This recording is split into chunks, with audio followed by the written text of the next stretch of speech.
আপনি কি জানেন, অনেক বাবা মা নিজের অজান্তে এমন কিছু কাজ করেন যা ধীরে ধীরে তাদের সন্তানের ভবিষ্যৎকে অন্ধকারের দিকে ঠেলে দেয়। শুনতে খারাপ লাগলেও এটাই সত্য। একজন সন্তান জন্মের পর থেকে তা পৃথিবী বলতে বাবা মাকেই বোঝে। সে কিভাবে কথা বলবে, কিভাবে চিন্তা করবে, কিভাবে সমস্যার মোকাবিলা করবে, এমনকি নিজের সম্পর্কে কি ধারণা তৈরি করবে, সবকিছুর পেছনেই বাবা মায়ের আচরণের গভীর প্রভাব থাকে। কিন্তু দুঃখের বিষয় হলো, ভালোবাসার নামে, শাসনের নামে কিংবা ব্যস্ততার কারণে অনেক বাবা মা এমন কিছু অভ্যাস গড়ে তোলেন যা সন্তানের আত্মবিশ্বাস, মানসিক শক্তি এবং ভবিষ্যতের সফলতাকে ধীরে ধীরে নষ্ট করে দেয়। আর সবচেয়ে ভয়ঙ্কর বিষয় হলো, বেশিরভাগ বাবা মা বুঝতেই পারেন না যে তারা ভুল করছেন। আজকের ভিডিওতে আমি এমন 4টি অভ্যাসের কথা বলবো যেগুলো একজন সন্তানের সুন্দর ভবিষ্যৎ ধ্বংস করে দিতে পারে। আর ভিডিও শেষে যে অভ্যাসটির কথা বলবো সেটি এমন একটু ভুল যা প্রায় 80% বাবা মা প্রতিদিন করে থাকেন। তা আপনি যদি একজন বাবা মা, অভিভাবক, ভবিষ্যতে বাবা মা হতে চান, তাহলে এই ভিডিওটি শেষ পর্যন্ত অবশ্যই দেখুন। কারণ হয়তো আজকের কয়েক মিনিটের ভিডিও আপনার সন্তানের পুরো জীবন বদলে দিতে পারে। চলুন তাহলে শুরু করা যাক। উপায় 1, সন্তানের প্রতিটি ভুলের জন্য তাকে অপমান করা। অনেক বাবা মা মনে করেন সন্তানকে কঠিন কথা বললে বা বারবার তার ভুল ধরিয়ে দিলে সে দ্রুত শিখে যাবে, কিন্তু বাস্তবতা সম্পূর্ণ ভিন্ন। ধরুন আপনার সন্তান পরীক্ষায় কম নম্বর পেল, তখন আপনি বললেন, তুই কোনোদিনও মানুষ হতে পারবি না, পাশের বাড়ির ছেলেটাকে দেখ আর নিজেকে দেখ, তোর দ্বারা জীবনে কিছুই হবে না। হয়তো আপনি রাগের মাথায় কথাগুলো বললেন, কিন্তু সন্তানের ছোট মনে কথাগুলোকে শুধু শুনে ভুলে যায় না, সে ধীরে ধীরে বিশ্বাস করতে শুরু করে যে সত্যি সে অযোগ্য। একটা সময় আসে যখন সে নতুন কিছু চেষ্টা করতেও ভয় পায়, কারণ তার মনে গেঁথে যায়, আমি তো পারবই না।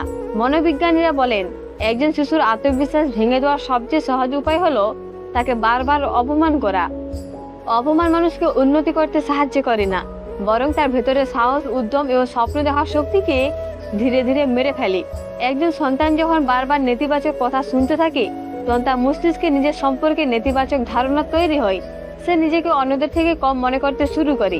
সে ভাবতে থাকে, আমার মধ্যে কোনো বিশেষত্ব নেই, আমি কখনো সফল হতে পারবো না। আর এই চিন্তাগুলোই ভবিষ্যতে তার পড়াশোনা, ক্যারিয়ার এবং সম্পর্কের উপর গভীর প্রভাব ফেলে। তাহলে কি করবেন? সন্তান ভুল করলে তাকে অপমান নয়, বোঝানোর চেষ্টা করুন, তার ভুলের সমালোচনা করুন, কিন্তু তাকে নয়। বলুন, তুমি এই কাজটা ঠিক করোনি, কিন্তু আমি জানি তুমি চাইলে আরো ভালো করতে পারবে। একটি পক্ষ সন্তানের ভিতরে নতুন সাহস তৈরি করতে পারে। মনে রাখবেন, একটি শিশুর আত্মবিশ্বাস গড়তে বছরের পর বছর লাগে, কিন্তু কয়েকটি অপমানজনক বাক্য সে আত্মবিশ্বাসকে মুহূর্তের মধ্যে ভেঙে দিতে পারে। আর যে সন্তান নিজের উপর বিশ্বাস হারিয়ে ফেলে, তার জন্য জীবনে বড় বড় সিদ্ধান্ত জেতা অনেক কঠিন হয়ে যায়। তাই আজ থেকে প্রতিজ্ঞা করুন, সন্তানের ভুলকে শুধরে দেবেন, কিন্তু কখনো তার আত্মসম্মানকে আঘাত করবেন না। কারণ আত্মবিশ্বাসী সন্তানই একজন সফল ও শক্তিশালী মানুষ হয়ে ওঠে। কিন্তু বন্ধুরা, বাবা মায়ের দ্বিতীয় যে অভ্যাসটি সন্তানের ভবিষ্যৎ নষ্ট করে দেয়, সেটি আরো ভয়ঙ্কর, কারণ বেশিরভাগ মানুষ এটাকে ভুল বলেই মনে করেন। উপায় 2, অন্য সন্তানের সাথে নিজের সন্তানের তুলনা করা। বাবা মায়ের সবচেয়ে সাধারণ অথচ সবচেয়ে ক্ষতিকর অভ্যাসগুলোর মধ্যে একটি হলো নিজের সন্তানের সঙ্গে অন্য সন্তানের তুলনা করা। হয়তো আপনি অনেকবার এমন কথা বলেছেন, দেখো তোমার বন্ধু কত ভালো রেজাল্ট করেছে, পাশের বাড়ির মেয়েটা কত ভদ্র, ওর মতো হতে পারো না, তোমার বয়সেও কত কিছু পারে। আপনার কাছে হয়তো কথাগুলো খুব সাধারণ মনে হয়, আপনি হয়তো ভাবেন এত সন্তান উৎসাহ পাবে, কিন্তু একজন সন্তানের মনে এই কথাগুলো সম্পূর্ণ ভিন্ন প্রভাব ফেলে। সে ভাবতে শুরু করে, আমি কি তাহলে যথেষ্ট ভালো নই? বাবা মা কি আমাকে নিয়ে খুশি নয়? আমি যা করি তবুও কি আমি তাদের কাছে ছোট থেকে যাব? ধীরে ধীরে তার মনে হীনমন্যতা জন্ম নেয়। সে নিজের গুণগুলো দেখতে ভুলে যায়, কারণ সে সবসময় অন্য কারোর সঙ্গে নিজেকে মাপতে ব্যস্ত হয়ে পড়ে। মনে রাখবেন, পৃথিবীর প্রতিটি সন্তান আলাদা। কেউ পড়াশোনায় ভালো, কেউ খেলাধুলায় ভালো, কেউ ছবি আঁকতে পারে, কেউ গান গাইতে পারে, কেউ আবার মানুষের সঙ্গে সুন্দর সম্পর্ক গড়তে পারে। সব প্রতিভা এক নয়। একটি গোলাপকে যদি সূর্যমুখীর সঙ্গে তুলনা করা হয়, তাহলে গোলাপ কখনো নিজের সৌন্দর্য বুঝতে পারবে না। ঠিক তেমনই একজন শিশুকে যখন অন্য কারোর সঙ্গে তুলনা করা হয়, তখন সে নিজের শক্তিগুলো চিনতে পারে না, বরং তার মনে ক্ষোভ, হতাশা এবং আত্মবিশ্বাসের অভাব তৈরি হয়। আর সবচেয়ে খারাপ বিষয় হলো, এই তুলনা অনেক সময় সন্তানকে বাবা মা থেকে মানসিকভাবে দূরে সরিয়ে দেয়। সে মনে করতে শুরু করে, আমাকে যেমন তেমন ভাবে কেউ গ্রহণ করে না, কারণ সে নিজের কথা বলা কমিয়ে দেয়, নিজের কষ্ট নিজের ভেতরেই জমিয়ে রাখে। আর এই নীরব কষ্ট একদিন বড় মানসিক সমস্যার কারণ হয়ে দাঁড়াতে পারে। তাহলে কি করবেন? অন্য কারোর সঙ্গে নয়, আজকের সন্তানের সঙ্গে গতকালের সন্তানের তুলনা করুন। দেখুন সে আগের চেয়ে কতটা উন্নতি করেছে। তার ছোট ছোট সফলতাকেও প্রশংসা করুন। তাকে বুঝিয়ে দিন তুমি অন্য কারো মতো হওয়ার জন্য জন্মাওনি, তুমি তোমার নিজের সেরাটা দেওয়ার জন্য জন্মেছো। এই একটি বিশ্বাস একজন সন্তানের জীবন বদলে দিতে পারে। কারণ যে সন্তান নিজের মূল্য বুঝতে শেখে সে একদিন পৃথিবীকেও নিজের মূল্য বুঝিয়ে দিতে পারে। কিন্তু বন্ধুরা, তৃতীয় যে অভ্যাসটির কথা এখন বলবো সেটি অনেক বৌমা ভালোবাসার নামেই করে থাকেন, কিন্তু এই অভ্যাসই সন্তানের স্বাধীনভাবে চিন্তা করার ক্ষমতাকে ধীরে ধীরে ধ্বংস করে দেয়। উপায় 3, সন্তানের হয়ে সব সিদ্ধান্ত নিজেই নিয়ে নেওয়া। অনেক বৌমা সন্তানের প্রতি এতটাই ভালোবাসা দেখান যে তারা সন্তানের জীবনের প্রতিটি সিদ্ধান্ত নিজেরাই নিতে শুরু করেন। কোন পোশাক পরবে, কোন বন্ধুর সাথে মিশবে, কোন বিষয় পড়বে, কোন শখ অনুসরণ করবে, এমনকি বড় হয়ে কি হবে সেটা অনেক সময় বৌমাই ঠিক করে দেন। তাদের মনে হয় আমি তোর ভালোর জন্যই করছি, আমি বেশি জানি তাই আমার সিদ্ধান্তই সঠিক। কিন্তু এখানেই ঘটে সবচেয়ে বড় ভুল। কারণ একজন সন্তান যদি ছোটবেলা থেকে নিজের সিদ্ধান্ত নেওয়ার সুযোগ না পায় তাহলে সে কখনোই আত্মনির্ভরশীল হতে শেখে না।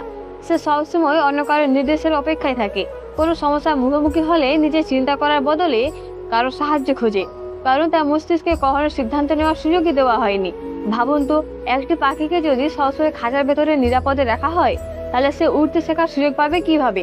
ঠিক তেমনই একজন সন্তানকে যদি সবসময় নিয়ন্ত্রণের মধ্যে রাখা হয় তাহলে সে বাস্তব জীবনের চ্যালেঞ্জ মোকাবিলা করতে কিভাবে শিখবে? জীবন সবসময় সহজ হবে না। একদিন না একদিন তাকে একাই সিদ্ধান্ত নিতে হবে, একাই সমস্যার সমাধান করতে হবে, একাই নিজের পথ খুঁজে নিতে হবে। আর যদি সে এসব শেখার সুযোগ না পায় তাহলে বড় হয়ে সে আত্মবিশ্বাসহীন এবং নির্ভরশীল হয়ে পড়তে পারে। তবে এর মানে এই নয় যে সন্তানকে সম্পূর্ণ স্বাধীন ছেড়ে দিতে হবে। বাবা মায়ের কাজ হলো পথ দেখানো, পথ বেছে নেওয়া। তাকে বিকল্প বুঝিয়ে দিন, তার মতামত শুনুন, ছোট ছোট সিদ্ধান্ত তাকে নিজে নিতে দিন, ভুল করলে শিখতে দিন। কারণ অনেক সময় একটি ছোট ভুল থেকে যে শিক্ষা পাওয়া যায় তা শত উপদেশের চেয়েও মূল্যবান। মনে রাখবেন, সফল মানুষ শুধু ভালো পরামর্শ পেয়ে তৈরি হয় না, সে তৈরি হয় নিজের সিদ্ধান্তের দায়িত্বে নিজে শিখে। তাই আজ থেকে সন্তানের জীবনের প্রতিটি মোড়ে তাকে একটু একটু করে নিচে পায়ে দাঁড়ানোর সুযোগ দিন। কারণ যে সন্তান নিজের সিদ্ধান্ত নিতে শেখে সে একদিন নিজের ভাগ্য নিজে গড়তে পারে। কিন্তু বন্ধুরা, এবার যে চতুর্থ এবং শেষ অভ্যাসটির কথা বলবো সেটি সবচেয়ে বিপজ্জনক। কারণ এই একটি ভুলের কারণে অনেক সন্তান ধীরে ধীরে বাবা মার কাছ থেকে মানসিকভাবে দূরে সরে যায়। আর একবার সে দূরত্ব তৈরি হলে সেটি পূরণ করা খুব কঠিন হয়ে যায়। উপায় 4, সন্তানের কথা মন দিয়ে না শোনা। বন্ধুরা, এবার আমরা পৌঁছে গেছি আজকের ভিডিওর সবচেয়ে গুরুত্বপূর্ণ অংশে। এমন একটি অভ্যাসের কথা বলবো যা অনেক বাবা মা প্রতিদিন করেন, কিন্তু বুঝতেই পারেন না যে এর কারণে তাদের সন্তান ধীরে ধীরে তাদের থেকে মানসিকভাবে দূরে সরে যাচ্ছে। আর সেই অভ্যাসটি হলো সন্তানের কথা মন দিয়ে না শোনা। আজকের ব্যস্ত জীবনে আমরা সবাই কাজ, দায়িত্ব, নানা চিন্তায় এতটাই ব্যস্ত হয়ে পড়েছি যে অনেক সময় সন্তানের কথাগুলোকে গুরুত্ব দেওয়ার সময় পাই না। সন্তান হয়তো খুব উৎসাহ নিয়ে কিছু বলতে এলো, স্কুলে কি হয়েছে, বন্ধুরা কি বলছে, আর তার কোনো কষ্ট বা আনন্দের কথা শেয়ার করতে চাইলে কিন্তু আমরা বললাম এখন না, পরে বলো, আমি ব্যস্ত আছি। এত ছোটখাটো বিষয় নিয়ে বিরক্ত করো না। হয়তো আমাদের কাছে বিষয়টি খুব সাধারণ, কিন্তু সন্তানের কাছে, তার কাছে সে মুহূর্তে ছিল ভীষণ গুরুত্বপূর্ণ। সে চেয়েছিল তার সবচেয়ে প্রিয় মানুষটির কথা শুনুক, তাকে গুরুত্ব দিক, তাকে বুঝুক। কিন্তু যখন সে বারবার উপেক্ষিত হয় তখন ধীরে ধীরে সে কথা বলা কমিয়ে দেয়। সে নিজের অনুভূতিগুলো নিজের মধ্যে লুকিয়ে রাখতে শেখে। একটা সময় আসে যখন সে আর তার আনন্দ, কষ্ট কিংবা সমস্যার কথা বাবা মাকে বলতেই চায় না, কারণ তার মনে বিশ্বাস জন্মায় আমার কথা কেউ শুনতে চায় না। আর এখান থেকে শুরু হয় মানসিক দূরত্ব। যে সন্তান একসময় প্রতিটি কথা বাবা মাকে বলতো, সেই সন্তানই একদিন নিজের জীবনের সবচেয়ে গুরুত্বপূর্ণ বিষয়গুলো আর শেয়ার করে না। মনে রাখবেন, সন্তান সবসময় নিখুঁত পরামর্শ চায় না। অনেক সময় সে শুধু চায় কেউ তার কথা মন দিয়ে শুনুক, কেউ তাকে বুঝুক, কেউ তার অনুভূতির মূল্য দিক। আপনি যদি প্রতিদিন মাত্র 10 থেকে 15 মিনিট সময় নিয়ে সন্তানের কথা মন দিয়ে শোনেন তাহলে তার আত্মবিশ্বাস, মানসিক শক্তি এবং আপনার সঙ্গে সম্পর্ক সবকিছু আরো সুন্দর হয়ে উঠবে। কারণ একজন সন্তানের কাছে পৃথিবীর সবচেয়ে বড় নিরাপত্তা হলো আমার কথা শোনার জন্য আমার বাবা মা আছেন। বন্ধুরা, আজ আমরা জানলাম সেই 4টি অভ্যাস সম্পর্কে যেগুলো অজান্তে একজন সন্তানের ভবিষ্যৎ ক্ষতিগ্রস্ত করতে পারে। 1, ভুলের জন্য অপমান করা। 2, অন্যদের সঙ্গে তুলনা করা। 3, সন্তানের হয়ে সব সিদ্ধান্ত নিয়ে নেওয়া। 4, সন্তানের কথা মন দিয়ে না শোনা। মনে রাখবেন, একজন সন্তানের ভবিষ্যৎ শুধু ভালো স্কুল, ভালো পোশাক ও ভালো খাবারের উপর নির্ভর করে না। তার ভবিষ্যৎ গড়ে ওঠে প্রতিটি ছোট ছোট আচরণ, ভালোবাসা, সম্মান এবং বোঝাপড়ার মাধ্যমে। আজ থেকে যদি আমরা নিজেদের কিছু অভ্যাস বদলাতে পারি তাহলে হয়তো আমাদের সন্তান আরো আত্মবিশ্বাসী, আরো সুখী এবং আরো সফল মানুষ হয়ে উঠবে। ভিডিওটি যদি আপনার ভালো লেগে থাকে তাহলে লাইক করুন, শেয়ার করুন এবং চ্যানেলটি সাবস্ক্রাইব করতে ভুলবেন না।